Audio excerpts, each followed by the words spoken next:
What's up, core reporters, and welcome back to my channel. We've got to talk about, I'm sorry, but the Ultimatum season 3 once again.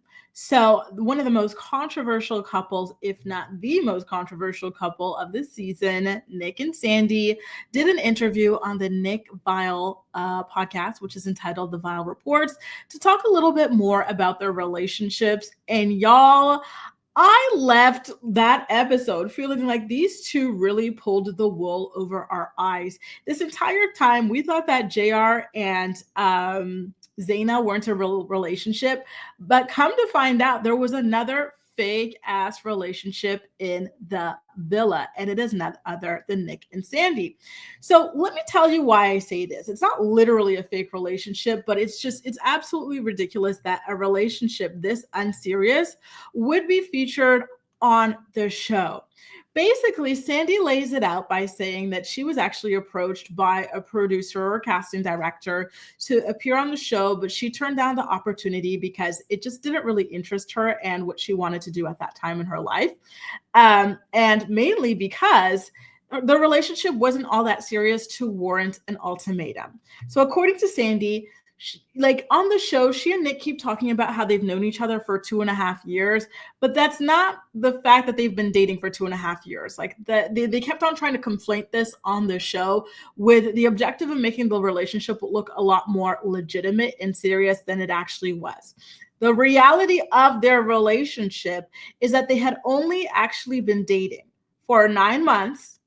And of those 9 months, they had broken up 5 times, meaning probably in total they've been together like 3 months maximum, right?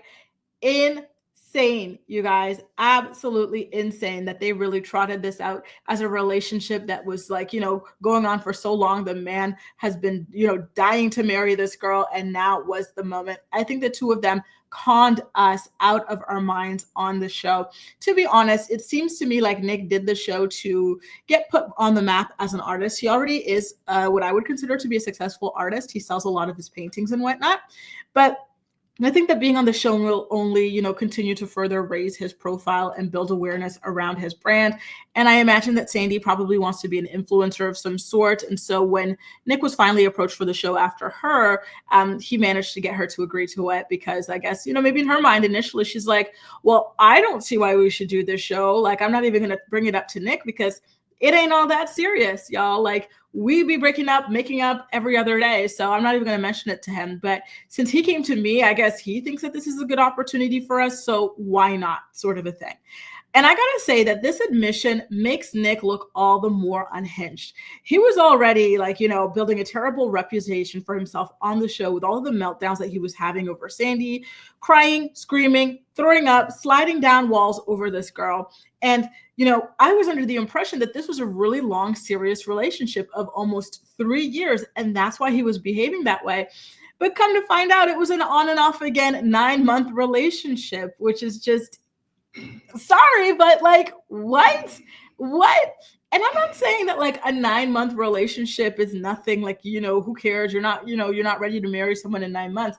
Not at all. I'm saying that if you've only been dating someone for 9 months and you've broken up for 5 times within those 9 months, it's not a good, serious, healthy relationship. And I think at Nick's, age especially, he knows that. These are like shenanigans for the tweens and the teens and the early to the mid-20s, maybe the late 20s if you're having a hard time, evolving as a person. But once you get to your mid-30s, like, this is just, it's not the vibe. I feel like we have a lot less patience for this sort of nonsense. So it's shocking to me that he not only has the patience for it, but that he allegedly wanted to marry Sandy. To be honest with you guys, I'm, I think he's actually even, nuttier than he came across on the show. Now, I do have one little ick that I have to point out.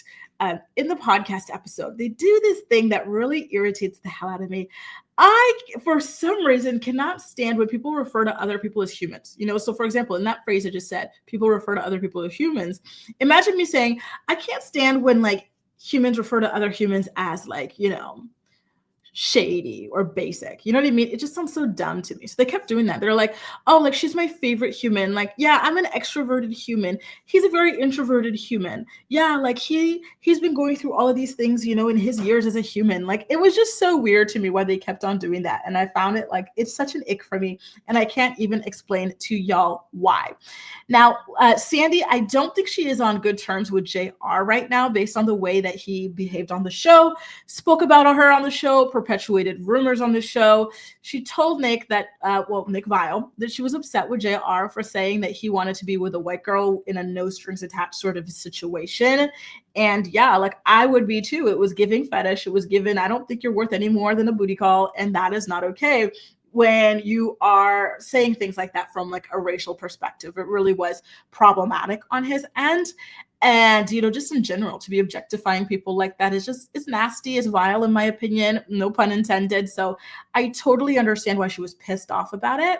And she also feels as though he was playing things up for the camera. Like he was like specifically calling her babe, babe, babe, babe, babe all the time. My wife this, my wife that, to piss off Nick and to get under Nick's skin. And according to Sandy, he didn't speak that way off camera at all. And it was all kind of just like this like performative thing that he was doing, which makes him all the more like just icky to me. Like this is just like such a shady kind of like nasty person who gets off on kicking others while they're down. You know, why behave this way? Why do this? You made a mockery of yourself, of her, of your relationship, of her relationship. It just was not a good look. I think he should have behaved in a way that was a lot classier if he wanted to build like a good, you know, online presence, because he's trying to be a fitness influencer. But to be an influencer, you got to be somewhat likable, y'all. Like people want to like you, right? In order to support you. But like he gave a lot of us the ick. Okay, so how are we supposed to support this man when he seems like a really mean, nasty, like, you know, misogynistic, like racial fetishistic person? Now, let's talk about Nick. I have one more thing that I got to tell y'all about Nick that I learned in this interview. We already knew that he was abusing more than just alcohol on the show. He showed the signs. Vanessa straight up told us. And now he told us out of his own mind. He says that he was using things other than alcohol. And there was a point where he was going to divulge more. But however, Sandy cut him off to talk about other aspects of their relationship. And then he did manage to get back to that subject and say that he had gotten into psychedelic therapy. So at this point, I'm like, oh, does that mean you were like using shrooms? Were you microdosing? Were you taking the full-blown doses? Did you ever get into ayahuasca and it revealed like this different side of you that like you've never been able to reconcile with since? Like what's going on? So he like specifically name drops certain things. So obviously there was the alcohol. And then he said that he was also indulging in K, which I assume is ketamine. I have heard of ketamine therapy, but I don't know too much about it. I saw one episode of a guy from Teen Mom doing this sort of a therapy with like a unlicensed psychotherapist. So I don't know how people do this casually or anything like that. I don't know what the hallucinations, what the experience entails. I don't know anything else. But yeah, basically he has admitted to using K, but I don't know. I think there could be potentially other things because again, he gives me the signs of people who use certain other things that I do not want to go on the record to say. I'm sure you all already have your ideas. I believe we've already, you know, received a lot of comments about this. But yeah, listen, kudos to him for being open, for owning his mistakes, who he is, and things like that. That's one thing I like about him. Listen, I think he's nuttier than squirrel shit. I will tell y'all that right now, point blank, period. The man, I could never do it. Like he would wear me out, exhaust me in just a minute. Okay. So kudos to you too, Sandy, for being able to deal with this for the 9 months off and on that you had with him. Talking about this is the love of my life, the greatest love I ever had. Child, I don't want to know what your exes look like if this is, you know, for the both of you, because they both said this is the best, most all-encompassing, whatever, transformative love story. Like, y'all's love lives must be miserable if this is the peak of it, right? Where was I going with that? I forgot. But yeah, listen, kudos to him for being open about it. Like, he never tried to hide his faults. He never tried to deflect or anything like that.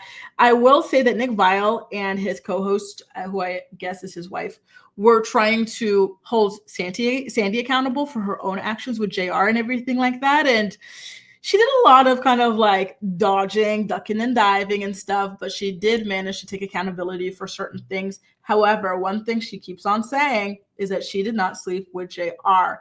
The co-host, turned around and said, "Listen, Sandy, I'm sorry for accusing you of this in the past. You looked me in the eyes, you told me you didn't do this, so I'm going to go ahead and believe you." I'm going to say this: I personally do not believe her. After that hot and heavy swimming night, the way they went back into the room, all the other stuff, I just do not believe it. I still think that the two of them vowed to never reveal the truth. And given the fact that neither of them are with their former partners, it's not like they're engaged and going to get married to someone and lie to them. Now it's kind of like we're lying, allegedly, about our past, and it's not hurting anybody. We're just going to keep it the way it is. I really feel like maybe one day on their deathbeds, 100 years from now, they'll say, "Yes, we did sleep with each other." I don't know. I have a hard time believing that they did not. So listen, right now it doesn't appear as though they are on good terms. So perhaps JR is feisty and JR is backed into a corner and he's looking a little desperate. So he could potentially go air Sandy out and admit to this if it's true. Because right now it's nothing but a hunch for me and a vibe for me. But if it's true, I do see him eventually throwing her under the bus.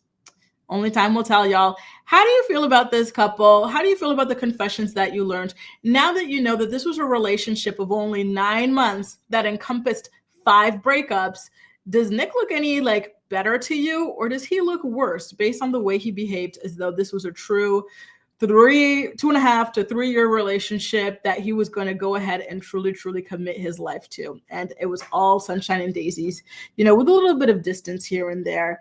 And JR came and ruined it. I'm sorry, but knowing this, and then thinking about how Mariah is much younger than Nick, right? And she, like Nick, was left alone, and she didn't behave this way. And her relationship has actually been going on for several years, and is not like a little couple month on and off thing.